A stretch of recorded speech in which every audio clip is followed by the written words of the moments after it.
This is a real good story about Bronx and his dad, Ryan, real United Airlines customers. We were returning home, and one of the flight attendants asked Bronx if he wanted to see the flight deck and meet Captain Andrew. I got to sit in the driver's seat. I grew up in an aviation family, and seeing Bronx kind of reminded me of myself when I was that age. That's Andrew, a real United pilot.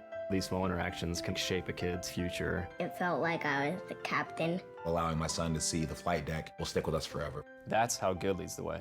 Avoiding your unfinished home projects because you're not sure where to start? Thumbtack knows homes, so you don't have to. Don't know the difference between matte paint finish and satin? Or what that clunking sound from your dryer is? With Thumbtack, you don't have to be a home pro. You just have to hire one. You can hire top-rated pros, see price estimates, and read reviews, all on the app. Download today. Clorox Toilet Wand, it's all in one. Clorox Toilet Wand, it's all in one. Hey, what does all in one mean? The caddy, the wand, the preloaded pad. There's a cleaner in there, inside the pad. So Clorox Toilet Wand is all I need to clean a toilet? You don't need a bottle of solution to get into this toilet revolution. Clorox, clean feels good. Use as directed. Looking for these better days. It is Wednesday, October 29th. I'm Scott Seidenberg. Here's what you need to know to make today a better day. The Blue Jays even up the World Series at 2 games apiece as this series continues to deliver. We had a nice NBA on NBC doubleheader last night. The Frozen Frenzy on the ice. The Eiffel Tower moves on to day number 3.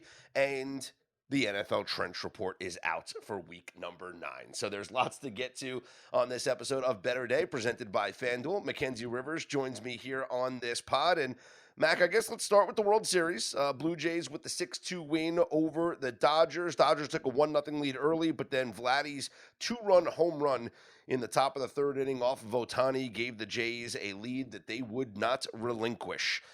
And I guess Shane Bieber goes into the history books as the man that snapped Shohei Ohtani's on base streak.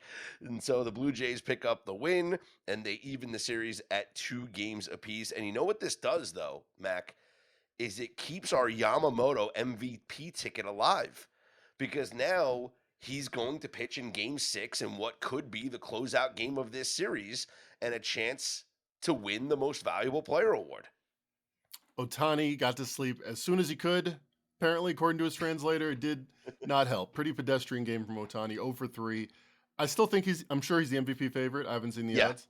Minus 160 right now. Here's our path to victory. Shutout, 9-inning, Koufax-like stuff from Yamamoto in his next game. Ohtani goes 1 for 9 in their next 2 wins. Yeah, we could get there.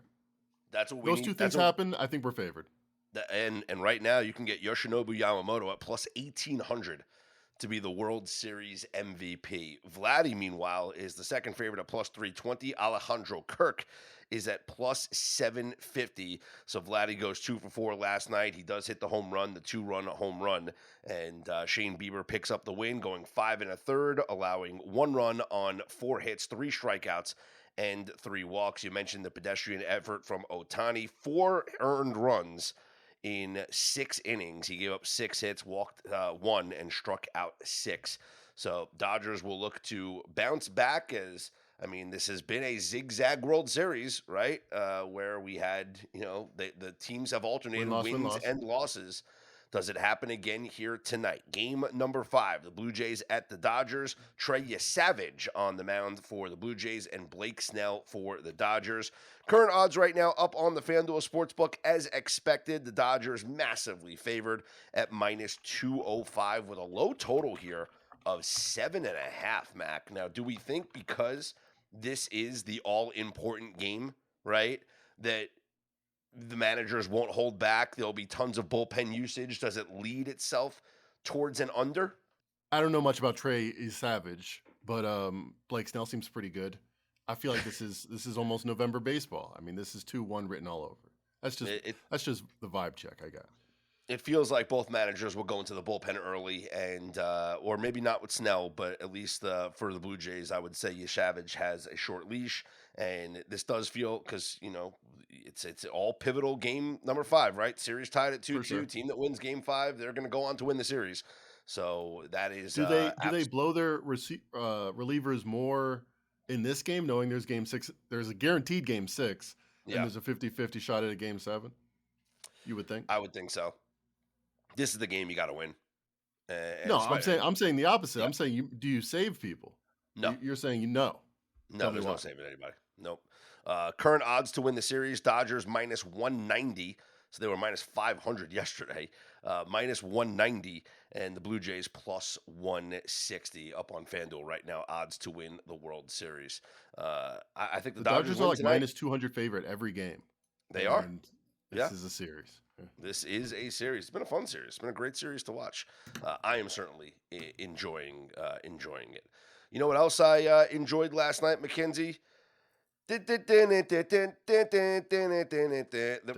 NBA on NBC is just perfect. Like, it's just, what a match. It's great. I love the Bob Costas intro for that Knicks-Bucks game. It just felt retro. It felt 90s. It got the juices flowing. It was a fun first quarter.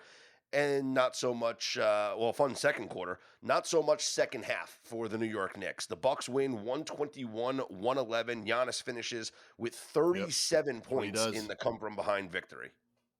Man, it's not been a great start to the NBA season, and I am already counting my Bucks under 44.5 as a 75% loss, because you just don't win less than 50 games when you have a guy averaging Wemby-like numbers, Giannis-type numbers until Wemby came to the scene, but 36, 16, and 5, a couple blocks and steals in there.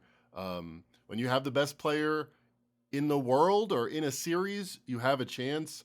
I was talking to my man Sleepy about who can win the East, and we both agreed the Sixers, Knicks, and Cavs could win it. Sixers looking good, undefeated. I think you got to throw the Bucks in there simply because Giannis is unlike any other player we've ever seen. Did you see the highlight, the clip last night of Giannis taking 6 steps before the layup? It's like it's a travel. He travels all the time, and they don't call it in the NBA. They don't call traveling in the NBA, but the players are so athletic and so quick, and Giannis's steps are so big that he takes it. Like they showed it on it was like all over social media last night. He takes one dribble, 2 steps in between the dribble, right? Yep. But it's still in the motion of dribbling, and then he does like he does a stutter step before taking 2 strides for the layup. So if you count it from the moment the basketball hit the floor. Yeah. And then went back up to touch his hand, so that would be classified as a dribble. It was 6 steps before he released the basketball for the layup. And that is a travel. Even if you continue to dribble, you can travel while dribbling if you do one of those and one style hot sauce, cartoonish left, right dribbles. But that's what, honestly, you say it's the NBA, they don't call it. They will call it if Cole Anthony, Giannis's new teammate, does that. They will call it if a lot of guys do it. I do dislike a lot of things about the NBA. None more than the fact that Giannis he plays a different game sometimes. LeBron, historically, I was always yelling at the TV. They just get away with stuff like they're daring the referees to ruin their night, and they generally won't. It like reminds me of like when I was playing basketball when I was younger, and I used to play, like I stopped playing organized basketball. Once I realized that I was a baseball and football player, so we're talking like middle school. But there used to be kids that would always get called for palming the ball or carries, right? When that's how like 10 and 12-year-old kids would dribble. Growing up in New York, it was the whole idea of the crossover, right? And like the way that these young kids would dribble. Gab smack to like, what? No, I've seen Iverson do this.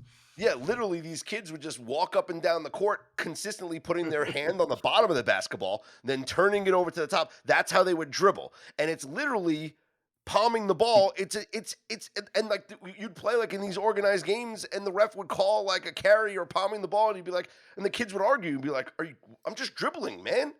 And it's like, no, that's not a dribble. And when I see Giannis take 6 steps before a layup, I'm like, that's not a Euro step. That's a travel. What are we teaching these kids? What are we teaching these kids? By the way, I saw a video on YouTube from like 1982. Apparently, Dominique Wilkins did the first ever Euro step in the NBA. And you know what they called? They called it travel. It was a perfect Mono Ginobili 1-2, and they called it travel because they had never seen it before. It's just the NBA has to evolve. I've been saying this for years. They need to make the court bigger. These players are too big. They're too athletic. They need the court needs to be bigger. They're scoring 140 way too much. There's some stuff that can be done. Move the 3-point back. Make it harder for Steph. Allow hand checking. I don't know. Sixers. Always a fan. Always a fan. 90s basketball. Bring it back. Bring the NBC back. Bring 90s basketball back. Yes. No defensive 3 seconds. Yes, you should be allowed to beat somebody up when they try to come into the lane. You mentioned how impressed you are with the Sixers. 139-134 win over the Wizards. They're 4-0 to start the season. Tyrese Maxey, 39 points and 10 boards. And even though Embiid is on this minutes restriction, he's only playing 20 or so minutes. He had 25 points last night, Embiid, in 23 minutes. But it's been the Tyrese Maxey show and the rookie in VJ Edgecombe. I mean, this kid is performing. And, we talked about or at least like in the offseason or during the NBA Summer League, we're like, is it like a shoo-in that it's going to be Cooper Flagg as the rookie of the year? Like, it makes sense. Like he's a lock now. No, like VJ Edgecombe's the rookie of the year right now. I know it's the first week of the season, but right now Cooper Flagg minus 105 to be the rookie of the year. VJ Edgecombe plus 135. And then the third favorite is Dylan Harper at 20-1. Give me VJ Edgecombe plus 130. This is it's a timber moment as RJ Bell once coined. There's going to be a moment. It's kind of like NFL Week 1. There's a lot we don't know about these teams, and then they play and we learn a lot. Well, we know most NBA players pretty well. Lots of data on them, lots of possessions. We don't know rookies by definition. A lot of it's role, and VJ Edgecombe's what we like to see in rookies, ambitious gunner with a green light.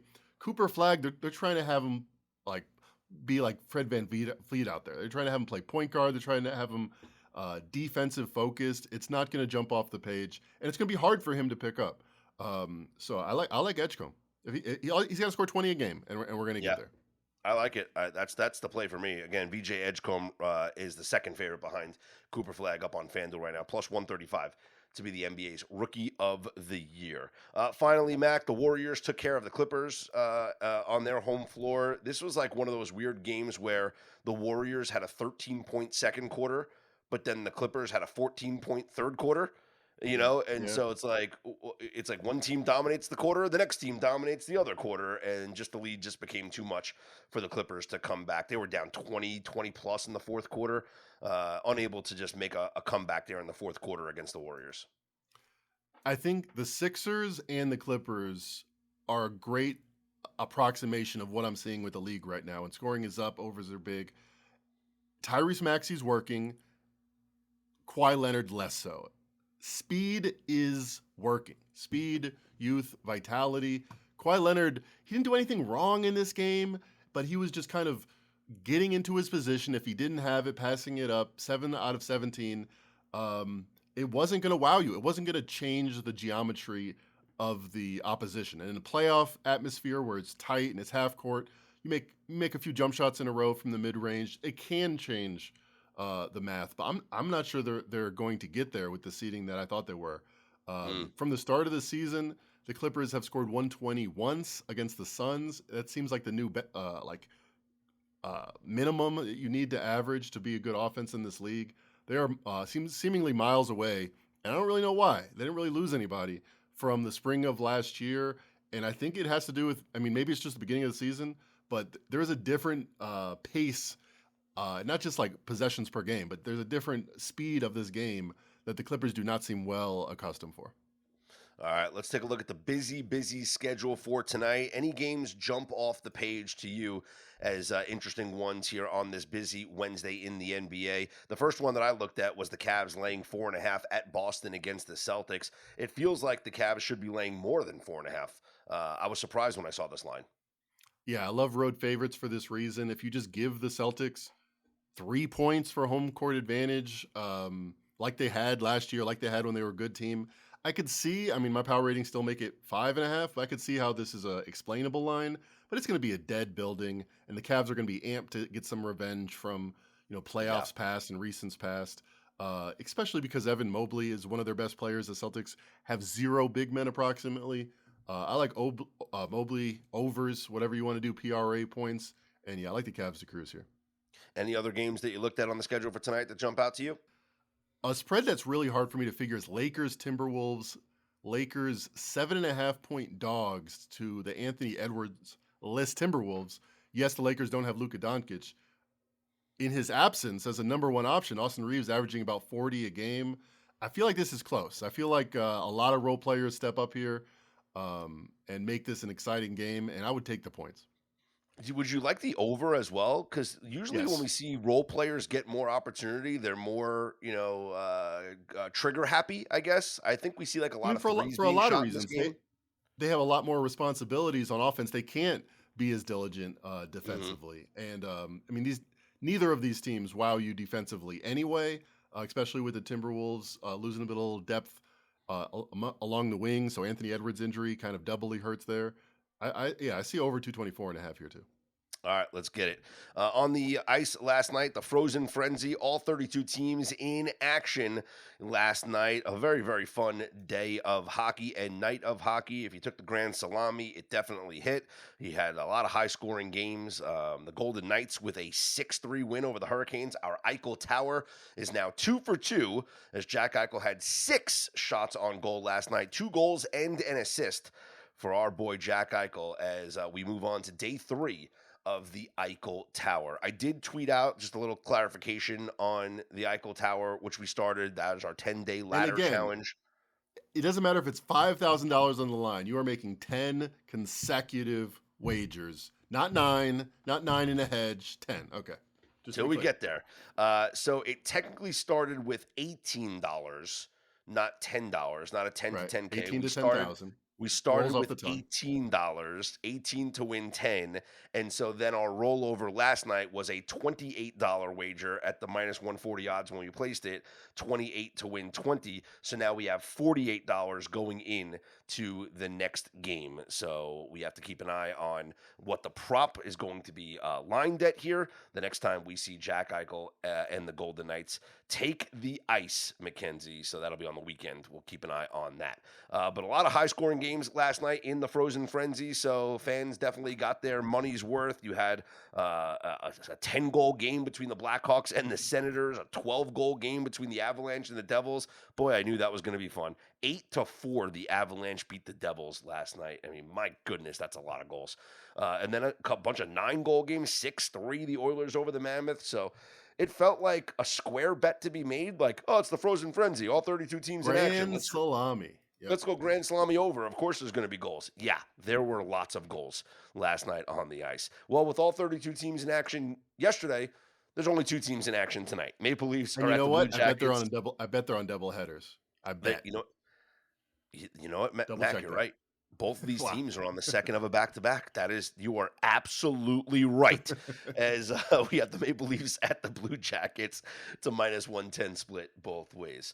All right, the NFL Week 9 Trench Report is out.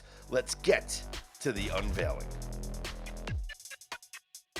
Avoiding your unfinished home projects because you're not sure where to start? Thumbtack knows homes, so you don't have to. Don't know the difference between matte paint finish and satin? Or what that clunking sound from your dryer is? With Thumbtack, you don't have to be a home pro. You just have to hire one. You can hire top-rated pros, see price estimates, and read reviews, all on the app. Download today. Come to DSW for the shoes, stay for the fun. Because let's be honest, if shoe shopping isn't fun, are you even doing it right? So go ahead, try something new. Try something different. Good different. Try something that feels like you. You know, the real you. And then definitely brag about it later. Because at DSW, you've got unlimited freedom to play. With sneakers, boots, and everything in between for every style, mood, and occasion, you'll definitely find shoes that get you at prices that get your budget. DSW. Let us surprise you. AI agents are everywhere, automating tasks and making decisions at machine speed. But agents make mistakes. Just one rogue agent can do big damage before you even notice. Rubrik Agent Cloud is the only platform that helps you monitor agents, set guardrails, and rewind mistakes, so you can unleash agents, not risk. Accelerate your AI transformation at Rubrik.com. That's RUBRIK.com. The NFL Week 9 Trench Report is up right now on BetterDay.com and emailed to all of you BetterDay.com subscribers. And I feel like this is becoming a weekly tradition of unveiling the biggest mismatches. A little bit of a recap of last week's performance. The top 5 biggest mismatches of the week went 3-2 straight up, with an outright win by the underdog New York Jets, picking up their first win of the season against the Cincinnati Bengals. And again, something that I have to clarify. The Trench Report is not identifying picks against the spread. This is identifying a mismatch in the line play between the offensive and defensive lines to determine where we can find value in the betting market. And so if that is taking a New York Jets team at +6.5 when they have the trench advantage over the Cincinnati Bengals, then that's the play to be made, and the Jets win that game outright. So also, last week, the top 5 rushing mismatches as identified in the Trench Report, 5-0 to those 5 running back ones. The RB1s, all 5 of them in the top 5 rushing mismatches in the Week 8 Trench Report went over their rushing props. So let's get to the biggest mismatches here for week number 9. Mackenzie, let's start with the number 1 biggest mismatch of the week, and that is the Los Angeles Rams over the New Orleans Saints. Currently up on the FanDuel Sportsbook right now. It is the Los Angeles Rams as a 14.5-point favorite over the New Orleans Saints. It will be Tyler Shuck at quarterback for New Orleans. Obviously, the Trench Report doesn't care about any quarterbacks here. But as I noted in the Trench Report, the Rams have the number 1 run blocking offense, and the Saints have the number 31 pass rush.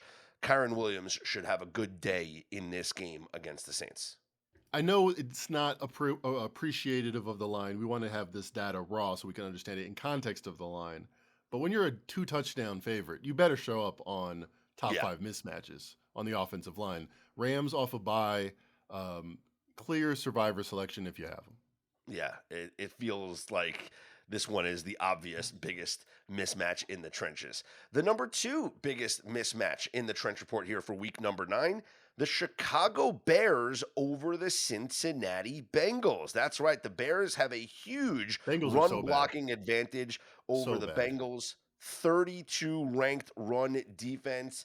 This should be a big DeAndre Swift game, as the Bears should be able to run all over the Cincinnati Bengals. 52.5 is the total. I don't think that means both teams are passing. I think it could be just both teams are running all around the field and scoring touchdowns. It's the modern NFL when you're as bad as the Bengals, but you get into 39-38 shooting fast with the Jets. But every metric tells you they are a bottom 3 team, if not worse. Better quarterback than they had a couple weeks ago, barely changes their power rating. And the Chicago Bears over the Bengals was also identified as the number 2 biggest rushing mismatch of the week. So fire up those DeAndre Swift props. The number 3 biggest overall mismatch in the Trench Report here for week number 9, the Denver Broncos over the Houston Texans. We've talked about the Broncos before. They will show up every single week until they have a couple of bad weeks where their line doesn't play well. But that's the thing. They don't have any bad weeks where their line isn't playing well. This line, both offensive line and defensive line, is dominating their football games. It's the reason why they are a winning football team and why they keep showing up here in the Trench Report. The Denver Broncos against the Houston Texans should be a very, very fun matchup to watch. Bo Nix is playing slightly better, and their offensive line has dominated all season. The last 5 quarters, they've scored 70 points. This team is trending in the right direction offensively. The number 4 biggest mismatch in the Trench Report this week, the Jacksonville Jaguars over the Las Vegas Raiders. And not going to surprise anybody. Again, a lot of these numbers won't with the way that the Raiders have played this year. Raiders 3-point dogs at home here against the Jags. So what does the Trench Report say? Well, the Jags are the 4th biggest mismatch of the week, and Okay, Jags. yeah, I didn't know if it was the Raiders or the Jags, because I think the No, Jags it's are the kind Jags, of a fugazi, but the Raiders are that bad. Yep. Jags over the Raiders. And number 5 is the Green Bay Packers over the Carolina Panthers. So the Packers, in the notes of talk about the Panthers have the number 30th ranked pass rush in our composite grading system. So Jordan Love should have plenty of time to throw the football. Packers 12.5-point favorites at home against the Carolina Panthers. Even though it's a double-digit spread, I feel like the Packers might still want to run it up just a little bit. If you have a lot of time, the Matt LaFleur, Shanahan-esque offense going back to the 90s, that means you have a 7-step drop after a bootleg maybe, or a play action, maybe over on Jordan Love's longest pass here. I like that a lot, actually. Here are the top 5 biggest rushing mismatches. And again, the running backs, all 5 RB1s last week went over their rushing props. Number 1, the Buffalo Bills over the Kansas City Chiefs. That would mean James Cook. Number 2, the Chicago Bears over the Cincinnati Bengals, DeAndre Swift. Number 3, the Kansas City Chiefs over the Buffalo Bills. So maybe this is an Isaiah Pacheco game. Interesting. So both teams have a particular advantage running the ball against the other team. Yeah. So maybe on it's an afternoon game. I'd like a primetime under a little bit better. I know. 52.5 if both teams are running the ball would be high. I have to look at their recent history. I think they both score, but it's all like 27-24 type games. The number 4 biggest rushing mismatch is the Colts over the Steelers. So Jonathan Taylor, who's the offensive player of the year right now in the NFL. And number 5, the San Francisco 49ers against the New York Giants. Fire up your Christian McCaffrey props, especially if Brock Purdy's back this week. The offense should look a lot better for San Francisco. McCaffrey has gone over his rushing prop exactly once in 8 games for the Niners. But instead of posting it at 70.5 like they did week 1, what are they posting it at now? Probably a lot more appetizing. Yeah, that's something that you have to monitor, of course, because all these props go by the algorithms, right, of what have they done for you lately. So this is where bet it's like 50.5, and I bet it goes over. Yeah, this is where you can find value in the Trench Report, because you look at these mismatches and it's maybe not what the sports book is thinking, because the sports book's just going off of, hey, this guy went over 10 times in a row, or this guy went balancing under their 5 action. times in a row. They're not going to let you go 12 unders in a row and catch everyone all year. Yeah. So that is the mismatches, the biggest mismatches here in the Week 9 NFL Trench Report, available right now up on BetterDay.com. Just click on the Research and Analysis tab, and it is also emailed to all of you Better Day subscribers. If you have not subscribed yet, make sure you do, because we are unveiling new features as we progress throughout the months here. So you definitely want to be on board with us at BetterDay.com. So become a subscriber. Get the newsletter emailed to you every single morning, Monday through Friday. The fantasy football article every Friday up on BetterDay.com. The Trench Report every Wednesday. The college football newsletter every Friday as well. So there's just lots of content for you coming on BetterDay.com for you Better Day subscribers. For Mackenzie Rivers, I'm Scott Seidenberg. Here's hoping you make today and every day a better day.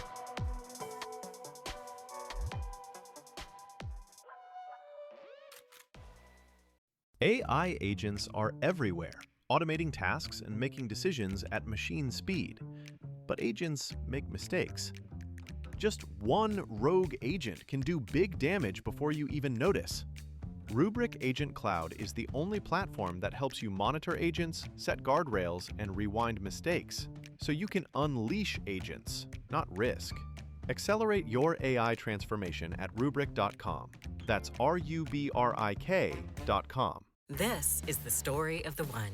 As a custodial supervisor at a high school, he knows that during cold and flu season, germs spread fast. It's why, like you, he partners with Grainger to stay fully stocked on the products and supplies he needs, from tissues to disinfectants to floor scrubbers.